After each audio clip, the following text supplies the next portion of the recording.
Vamos a orar un momentito en esta tarde a nuestro Dios para recibir la palabra, lo que el Señor tenga preparado para cada uno de nosotros, que podamos estar atentos y con una buena actitud para que la palabra que el Señor nos va a traer esta tarde a nuestras vidas, pues sea de bendición y podamos recibirla y, por supuesto, siempre ponerla en práctica, ¿no? Que de eso se trata. Te damos muchas gracias, Señor, por este privilegio, esta gran oportunidad que nos estás brindando en esta tarde de poder congregarnos una vez más, de poder llegar a muchos hogares, a muchas vidas que también están en este momento pendientes en sus hogares, en sus sitios donde viven, de recibir la palabra. Señor, háblanos en esta tarde y que podamos recibirla con gozo, con alegría y que estemos también dispuestos a llevarla a la práctica todos los días de nuestra vida. Ponemos este tiempo en tus manos, en el bendito nombre de Jesús. Amén y amén. Quiero llevarles a la carta de Santiago. Está casi al final de la Biblia, antes de las cartas de Pedro. En el capítulo 5 de la carta de Santiago, yo voy a arrancar la lectura en esta tarde a partir del versículo número 13. Pero del que realmente vamos a hablar va a ser del versículo 16. Pero, repito, vamos a arrancar a partir del versículo 13. Versículo que, por cierto, está lleno de preguntas, y la primera de ellas es: ¿está alguno entre vosotros afligido? Aquí dice la Biblia lo que tiene que hacer. ¿Qué tiene que hacer? Haga oración. Luego, se da por sentado que un creyente en un momento puntual de la vida puede estar afligido. Porque si ningún cristiano pudiera estar afligido o estuviera prohibido estar afligido, la Biblia pues nos diría prohibido afligirse. Sin embargo, al afligido, la Biblia le dice lo que tiene que hacer: ponerse a orar. Y si el Señor dice que al afligido lo que se le tiene que decir es que ore, es porque la Biblia sabe que ese es el antídoto y la solución para el problema de aflicción que esté pasando ese hermano o esa hermana. La siguiente pregunta es: ¿está alguno alegre?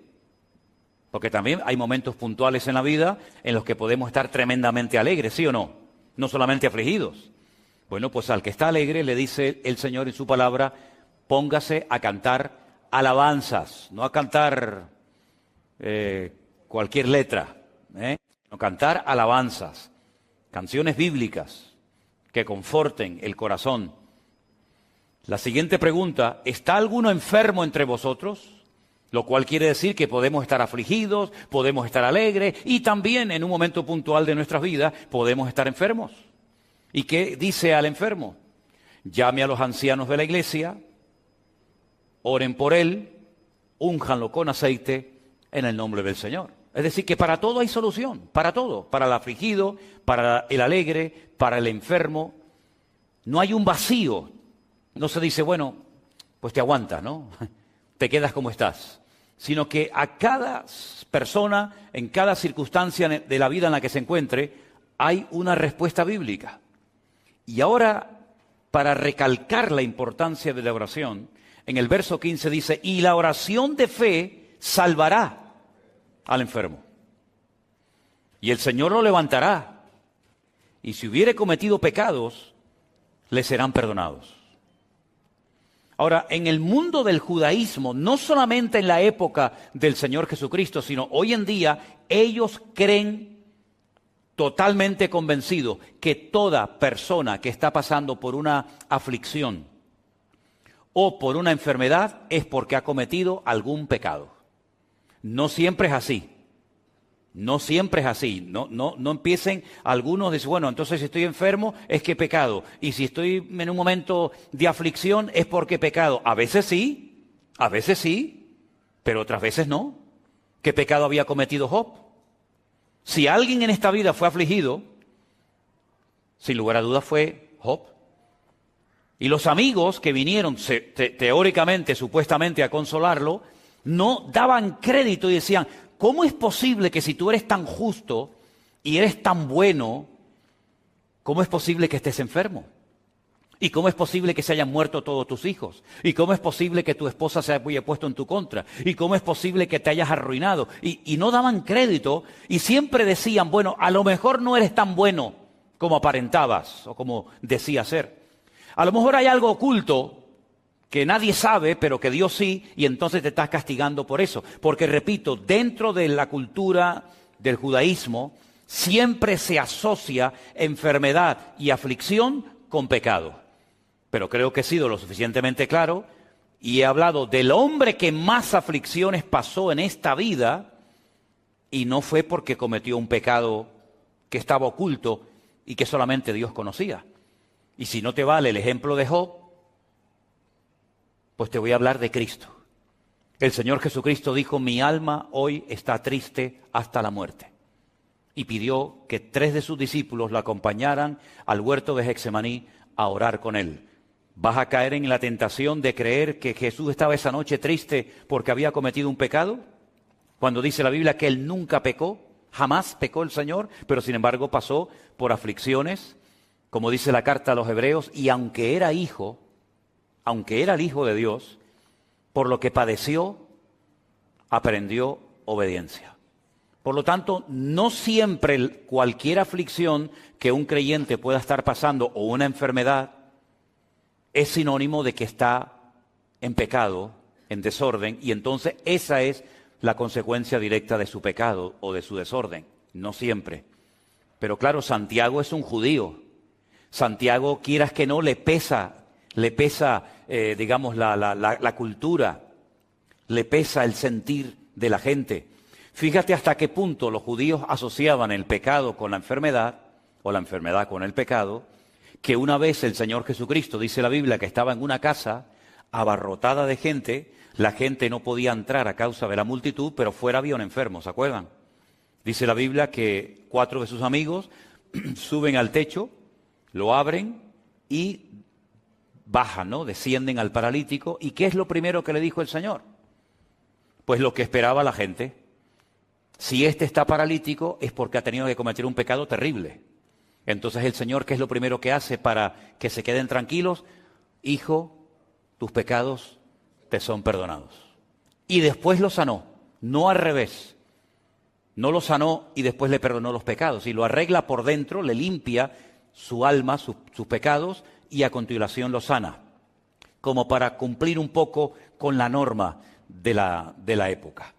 Ahora Santiago, que está hablando de la enfermedad, de la aflicción y de ciertos y determinados problemas o circunstancias que podemos pasar por la vida, él está hablando pues con la cultura a la cual pertenece.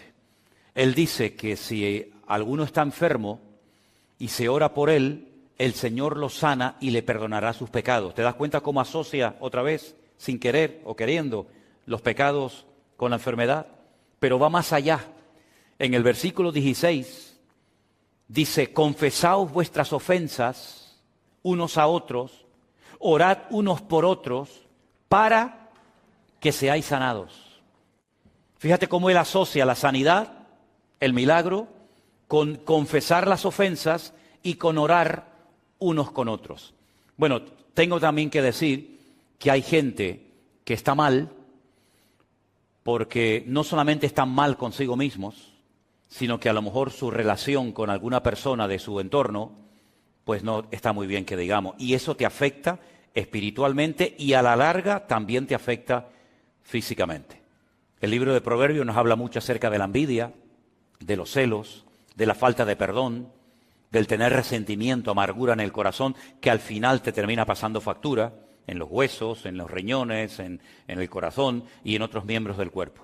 Así que hay que ir muy delicadamente con este tema, porque hay creyentes o hay iglesias que enseñan que cada vez que te pasa algo malo, cada vez que te enfermas, cada vez que tienes alguna aflicción, es un castigo porque has pecado y has desobedecido al Señor. Bueno, repito, a veces puede ser que sea así, pero no siempre es así. La regla no siempre funciona así, sino que a veces hay cosas que no entendemos, pero que Dios permite una prueba en nuestra vida Bueno, pues para enseñarnos algo, para que oremos más, para que nos acerquemos al Señor y para que descubramos la fidelidad de Dios, la cual hemos cantado en esta tarde, en todas las circunstancias de la vida en la que nos encontremos.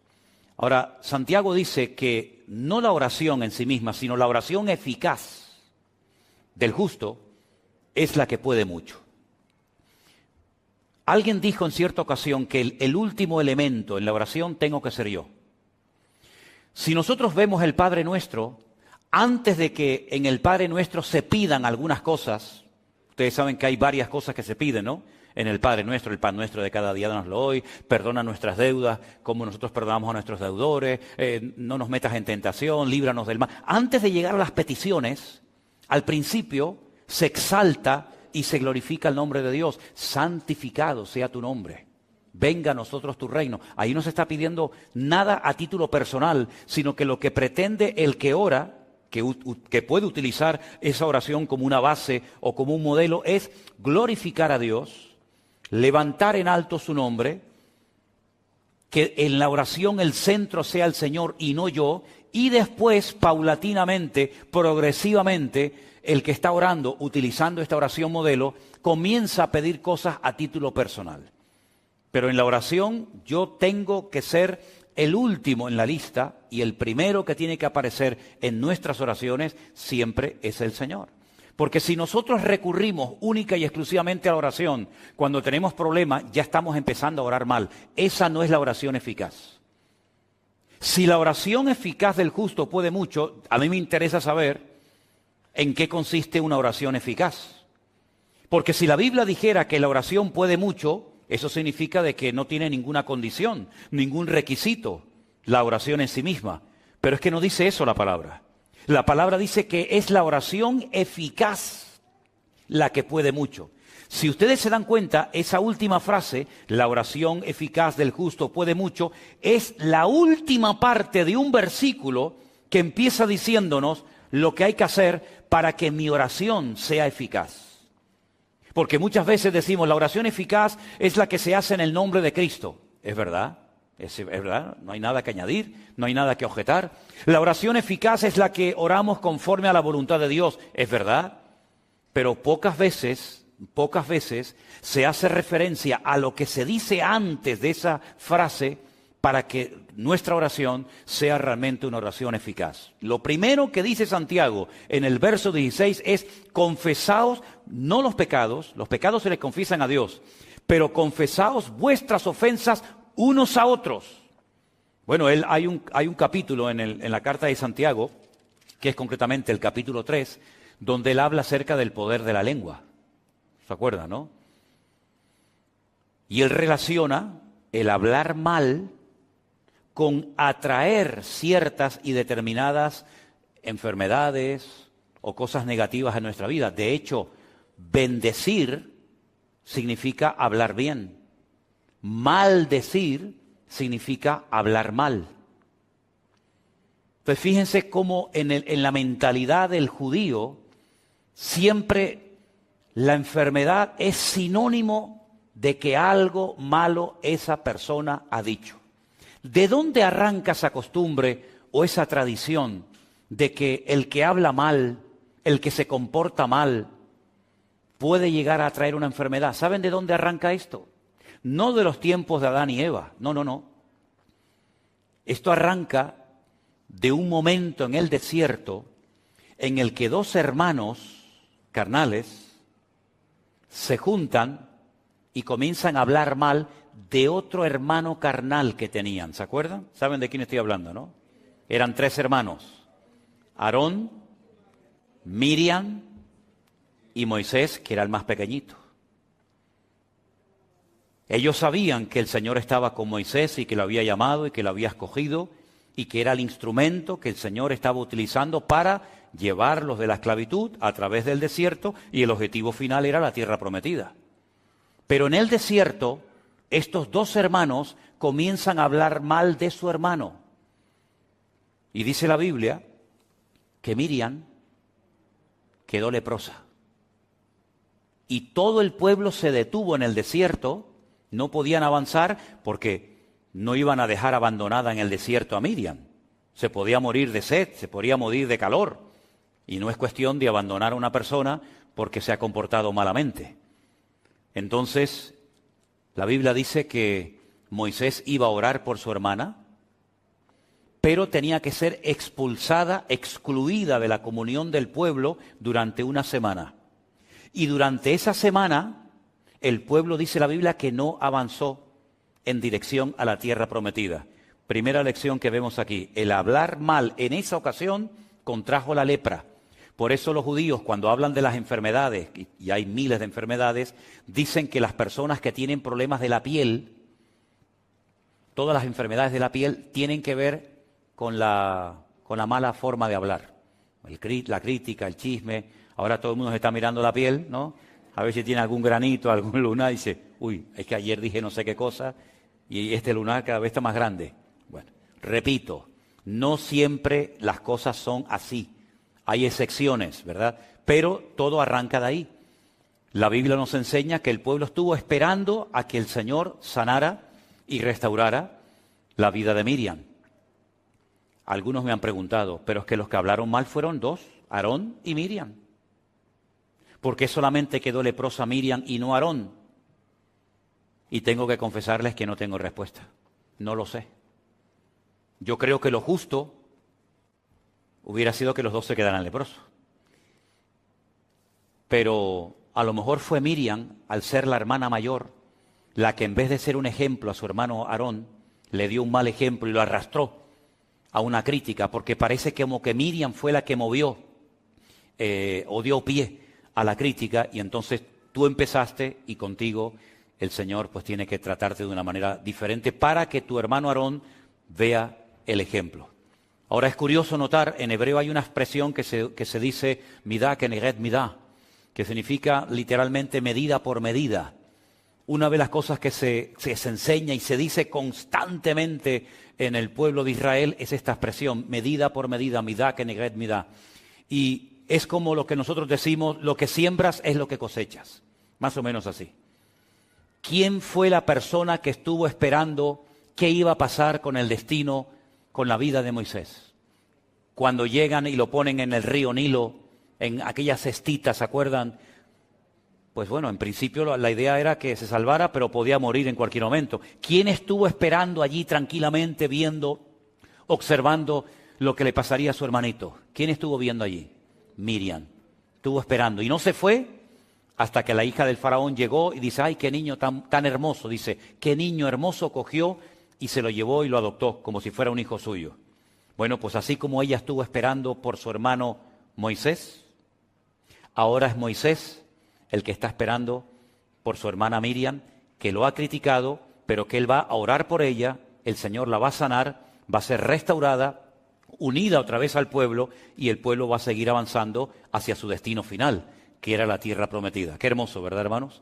Ahora, fijaros cómo tan arraigado estaba el tema de la enfermedad con el pecado, que un día los discípulos de Cristo iban caminando por la calle y encontraron a un hombre que era ciego de nacimiento, porque había gente que habían tenido buena vista, pero que habían perdido la vista. Por eso hay algunas personas que no le piden al Señor ver por primera vez, sino recuperar la vista que habían perdido, como por ejemplo el patriarca Isaac.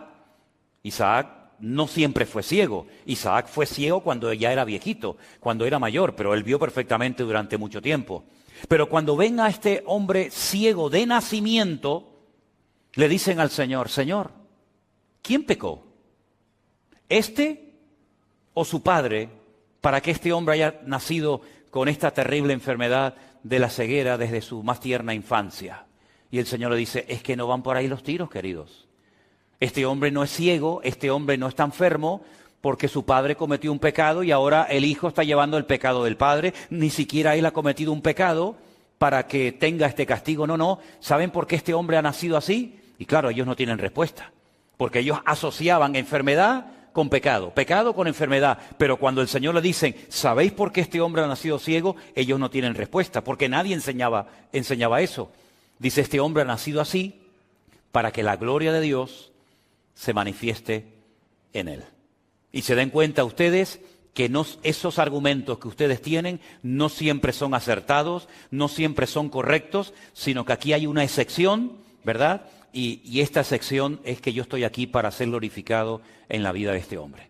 Pero Santiago, como es judío, él dice, para que una oración sea eficaz, lo primero que tiene que haber es que se arreglen las relaciones interpersonales entre los hermanos. Es decir, que se confiesen las ofensas, que se arreglen los hermanos, y entonces una vez que ya se han confesado, que ya se han puesto en orden otra vez, orar el uno por el otro, y entonces viene la sanidad.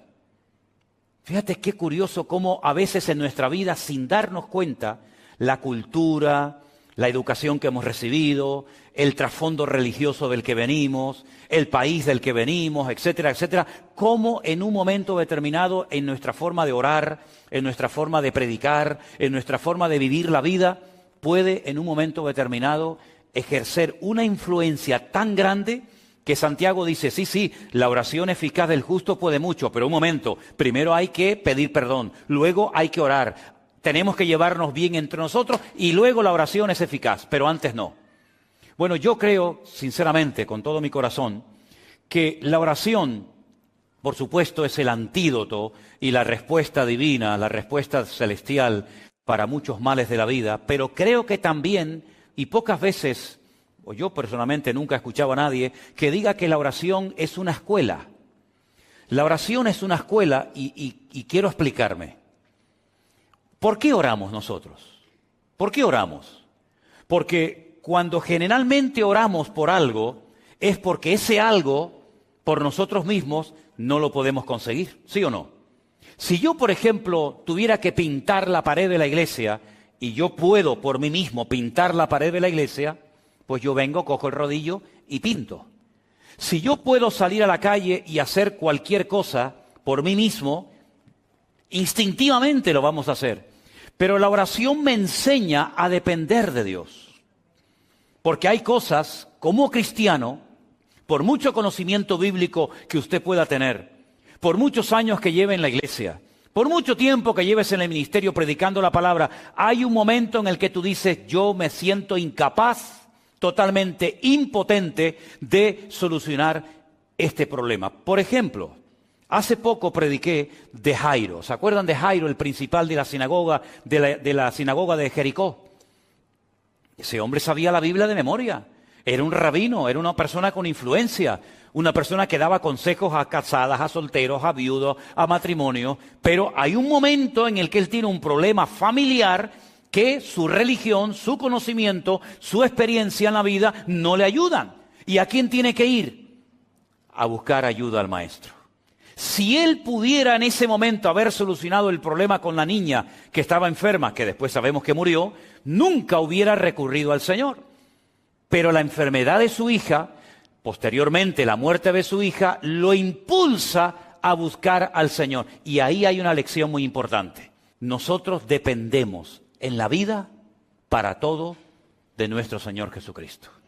El único que no necesita de nada ni de nadie es nuestro Dios.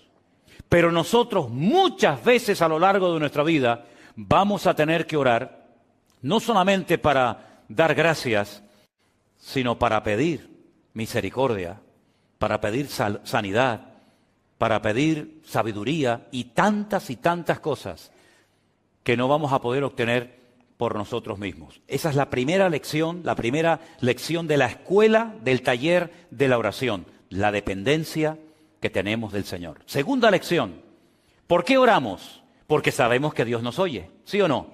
Si nosotros supiéramos que Dios no nos va a oír, seguramente no oraríamos, ¿sí o no? ¿Sí o no? Pero dice la Biblia, esta es la confianza que tenemos en Él, que si pedimos alguna cosa conforme a su voluntad, sabemos que Él nos oye. Y si sabemos que Él nos oye, tenemos las peticiones que le hayamos hecho. Segunda lección, nuestro Dios nos oye porque no es un Dios sordo. Esto que para nosotros es normal, orar por la comida, orar por un hijo que se va a la escuela, orar por un principio de un culto, orar por cualquier actividad, esto ya lo hemos aprendido y lo tenemos tan interiorizado que para nosotros no es ningún problema saber que cuando oramos al Señor, el Señor está oyendo nuestra oración. Tercera lección que enseña la oración, que Dios no solamente me oye, sino que Dios responde. Y hay muchas pruebas y testimonios, yo creo que aquí entre nosotros y los hermanos que nos están viendo esta noche en sus hogares, que nuestro Dios no solamente nos oye, sino que nuestro Dios nos responde. ¿Hay alguien aquí que en algún momento de su vida pidió al Señor algo y el Señor se lo concedió? Entonces es algo que no hace falta enfatizar demasiado, porque todos sabemos perfectamente que Dios no solamente oye, sino que Dios también responde a nuestras oraciones. Entonces, todo esto que les acabo de decir, el confesar los pecados, el no tener nada con ningún hermano o hermana, el orar los unos por los otros, todo esto son los ingredientes que me permiten a mí después ir a orar y saber que esa oración, Dios la oye, Dios la responde, y es una oración eficaz, es una oración efectiva. No es una oración que es una pérdida de tiempo, sino es una oración que obtiene los resultados por los cuales se hizo tal oración. ¿Se dan cuenta? El Señor Jesucristo, cuando está en el cementerio donde está enterrado Lázaro, ¿qué dijo? Padre, gracias te doy porque sé que siempre me oyes. Nunca dudemos de que nuestra oración, cuando se la elevamos a nuestro Dios, Dios siempre nos va a oír, y si es su voluntad y el tiempo adecuado, el Señor responderá a nuestra oración. Pero creo que también a veces es bueno que nos examinemos a nosotros mismos. Además es bíblico, ¿sí o no? Cuando celebramos la Santa Cena solemos leer esos versículos de 1 de Corintios que dice: probaos a vosotros mismos para que no seáis juzgados. Examinaos a vosotros mismos. Y en ese contexto de probarnos, en ese contexto de examinarnos a nosotros mismos, Pablo por ahí mete la idea y dice: porque por haber tomado indignamente el cuerpo y la sangre del Señor, muchos duermen, muchos hay débiles entre vosotros y hay muchos enfermos. ¿Te das cuenta cómo una vez más Pablo demuestra bíblicamente que hay, no siempre, pero hay momentos y circunstancias en la vida en la que algo que nos puede estar pasando es consecuencia de algo que estamos haciendo o diciendo mal? Porque, repito, bendecir es hablar bien y maldecir es hablar mal. Por eso Santiago dice, la boca es como una fuente.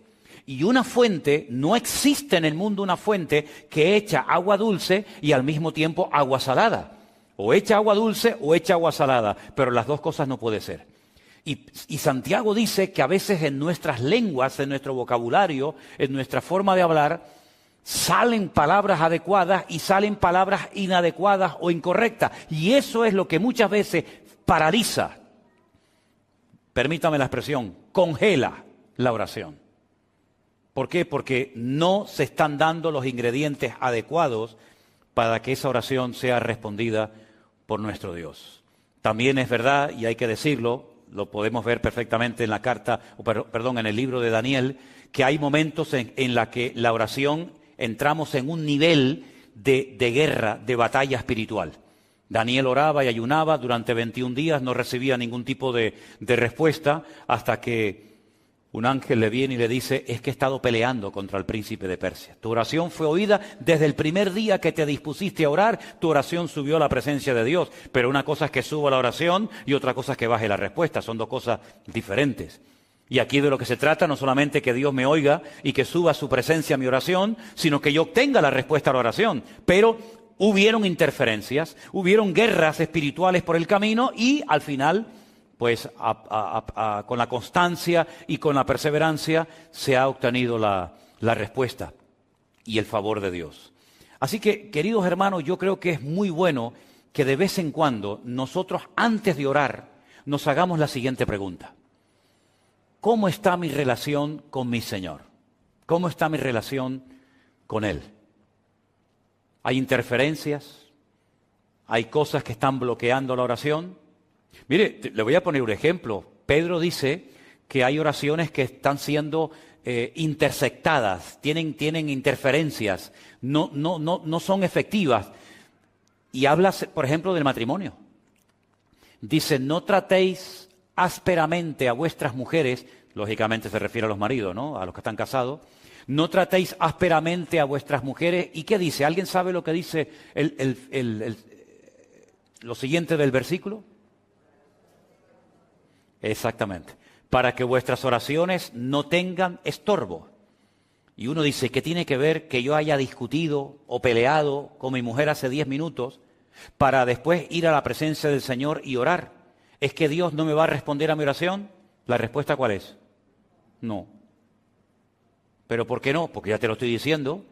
Porque has dejado a una persona herida, has dejado a una persona humillada, llámese esposa, hijo, marido, amigo, quien sea, has roto todo esto, has hecho un desastre y después te vas con toda tu cara a la presencia del Señor. Señor, respóndeme, Señor, ayúdame. Y el Señor dice, no, esto no funciona así. Esto no funciona así, querido. Si en el altar te acuerdas de que algo hay contra un hermano contra ti, deje su ofrenda en el altar, no pasa nada, no se la va a llevar nadie. Yo le espero. Vaya, reconcíliese con su hermano y una vez que haya arreglado su relación horizontal, venga a mi presencia y verticalmente las cosas van a fluir con toda naturalidad. Amén, hermanos. Parece fácil, ¿no? Pero es más fácil confesarle los pecados a Dios que pedirle perdón a un hermano. ¿Sí o no? Bueno, algunos dirán, a mí no me cuesta. Bueno, pues me alegro mucho y lo felicito. Pero esto es así como funciona. La oración no es tocar un botón y Dios tiene que responderme a todo lo que pido y a todos mis caprichos y a todos mis deseos, sino que a veces hay cosas que están afectando y tú te tienes que parar y honestamente decir, Señor, llevo mucho tiempo orando por esto, ¿Es que acaso Dios necesita 20 años para responderme a esta oración? Cuando aquel hombre le dijo al Señor, Señor, no hace falta ni que vengas a mi casa. ¿Para qué? Di la palabra. Con que digas la palabra, con que des la orden, problema solucionado. Y el Señor le dijo, en todo Israel he encontrado un hombre con tanta fe como este. Porque este hombre entiende el concepto de autoridad. Y él lo que sabe es que si yo doy la orden, automáticamente su criado será sanado. Entonces mi pregunta es, ¿y si yo le estoy pidiendo al Señor por algo y el Señor no da la orden y pasa un tiempo y otro tiempo y sigo y no hay respuesta? Yo creo que deberíamos de pararnos como cristianos mínimamente maduros que somos y preguntarnos, Señor, ¿hay alguna interferencia? ¿Hay algo que a lo mejor esté haciendo mal? ¿Algo que no me acuerdo y que está impidiendo que me llegue la respuesta a esta petición que llevo tanto tiempo haciéndote? Y si somos honestos, a lo mejor el Señor nos dice, mira, ay, no me acordaba yo de eso. ¿Saben que una vez le pasó a un gran hombre de Dios esto? Dios le había dado una gran promesa a un hombre de Dios y la promesa era la siguiente: todo lugar que pise la planta de tu pie, te lo daré a ti y a tu descendencia. Está claro, ¿no? Promesa maravillosa. Todo lo que pise la planta de mi pie, por supuesto dentro del territorio que Dios me ha designado, Dios me lo dará. Nadie te podrá hacer frente en todos los días de tu vida. Y si dudas que mi siervo Moisés se llevó la presencia de Dios a la otra vida y tú tienes menos, como estuve con Moisés, estaré contigo. Bueno, la promesa maravillosa.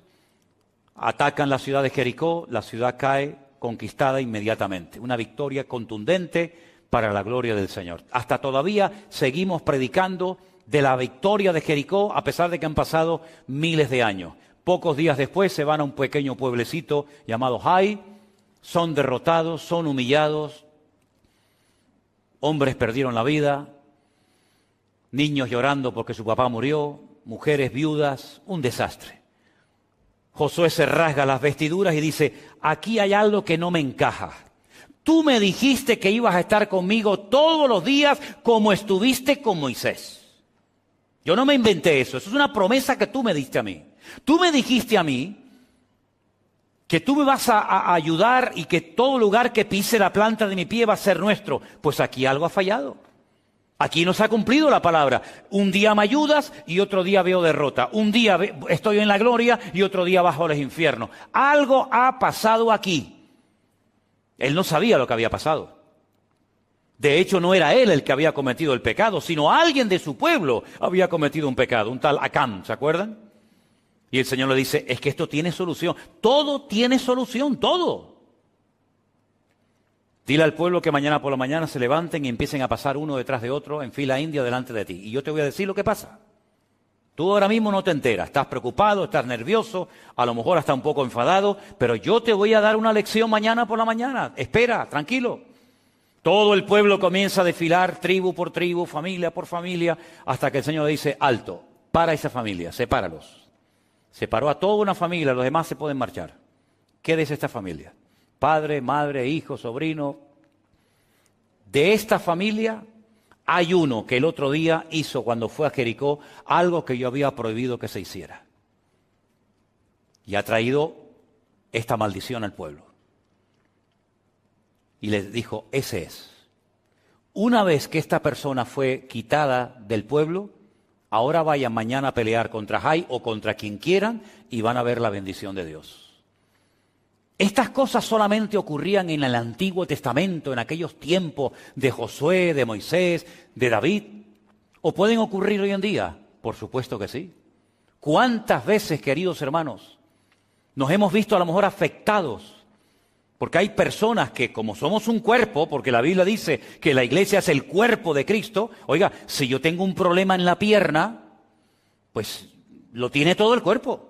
Y si yo tengo un problema en la vista, lo tiene todo el cuerpo. No es que el miembro va por su cuenta, no, es que nos afecta a todos, tanto lo bueno como lo malo. Y el Señor le dio una lección tremenda a Moisés cuando le dijo, saca a tu hermana del pueblo hasta que sea restaurada, hasta que yo la vuelva a sanar. Quiten a Acán del camino, del pueblo. Y cuando ustedes hagan su parte, cuando ustedes cumplan con todos los requisitos, la oración eficaz del justo podrá mucho. Pero no es la oración así en plan genérico la que funciona, sino aquella que antes de armarla, antes de pronunciarla y presentarla delante del Señor, es como un paquete, ¿no? Es como si yo voy a traerte algo y quiero que vaya lo mejor presentado posible. Yo no puedo llevar todo a pedazos. Me llevo mal con este, no hablo con la otra. Hice este mal testimonio, cometí este pecado, pero bueno, igualmente yo le llevo este destrozo al Señor, se lo llevo y le digo, y el Señor dice, no me traigas así no puedes venir a mi presencia. Como aquel hombre que dice que estaba un día en la boda, mal vestido, y le dicen, ese hombre que hace ahí mal vestido, hoy tiene que venir vestido de una forma diferente y viene de una forma indecorosa, saquen a ese hombre de aquí, porque no viene para la ocasión, preparado. Exactamente es igual. Oye, que nos vamos a presentar no a un Señor normal y corriente, nos vamos a presentar ante un Dios santo que demanda orden y obediencia por nuestra parte. Y cuando yo vengo delante de Dios, una cosa es que yo venga con mi vida destrozada, ¿verdad? Y otra cosa es que yo ahora como creyente yo pretenda que venga delante de Dios con mi vida patas arriba, en desorden, en rebeldía, en desobediencia, y encima pretenda que Dios me arregle la vida en 5 minutos. Hermano, mira, te voy a decir algo y sinceramente te lo digo. Esto no funciona así. Esto no funciona así. Claro, al principio, cuando uno empieza en los caminos del Señor, pues, oye, uno hace las cosas por inercia, ¿no? Uno piensa que... Pero después de un tiempo, uno se tiene que parar y decir, Señor, la oración es algo muy serio, ¿eh? La oración es algo muy serio.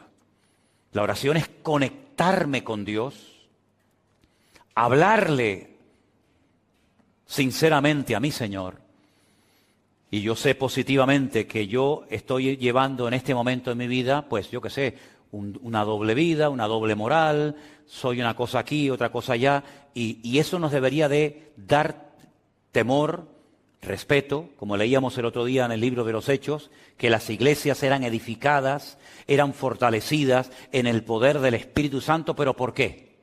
Porque había paz entre ellos.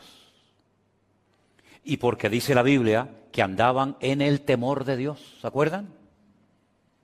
Las iglesias tenían paz, andaban en el temor de Dios y automáticamente el Espíritu Santo se movía. Y el Espíritu Santo hacía maravillas entre ellos, pero ellos estaban haciendo su parte.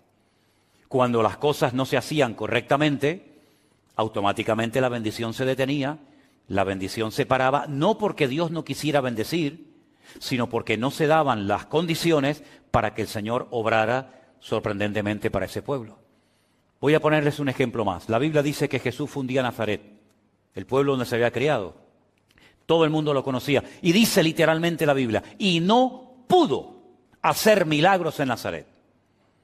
¿Cómo? No pudo. ¿Qué le pasó? ¿Qué le pasó al Señor ese día? Que no pudo. Podían Capernaum y no en Nazaret.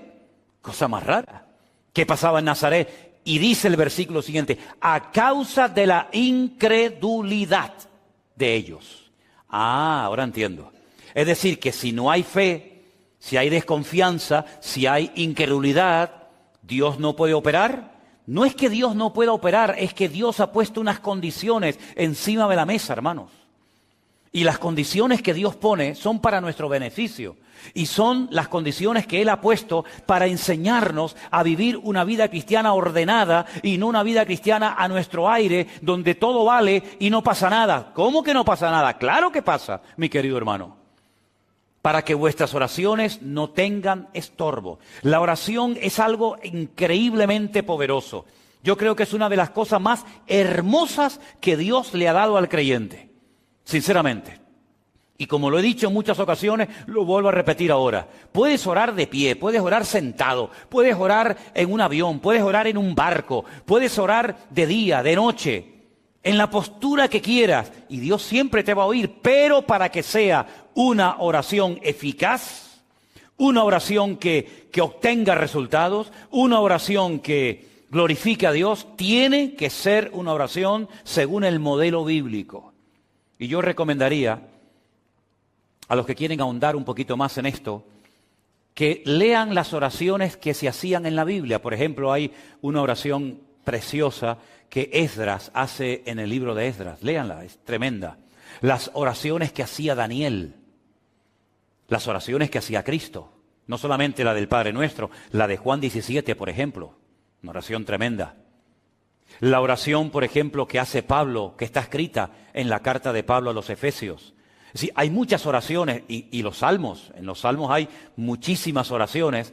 Leyendo todas esas oraciones y viendo cómo esa gente oraba, cómo glorificaban a Dios, cómo preparaban el terreno antes de entrar a la petición, cómo exaltaban y glorificaban el nombre de Dios, sus proezas, sus maravillas, sus milagros. Y al final, casi al final de la oración, presentaban su petición, su dolor, su carga, su emoción, su sentimiento. Uno puede llegar a aprender muchísimo.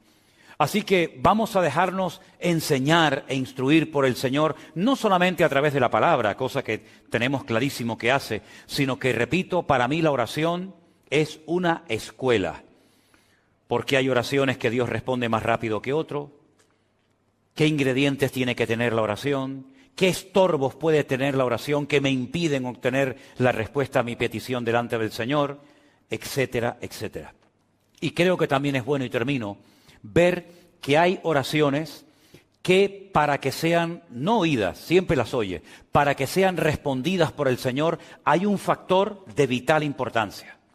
Que hay algunos que lo quieren apartar, pero no lo apartes porque tampoco funciona. Y es el factor tiempo. Hay oraciones que en este momento Dios no te puede responder porque no estás preparada o preparado.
para recibir semejante bendición o semejante respuesta.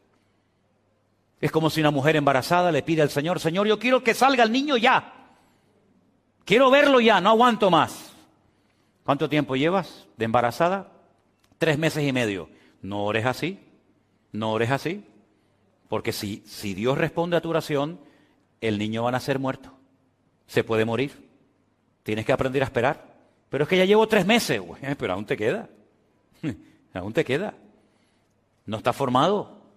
No está formado. Se está formando poquito a poco, pobrecito. Ahora una cosita, mañana la otra. Si tuvieras el niño ahora, tendrías un monstruo, tendrías un niño.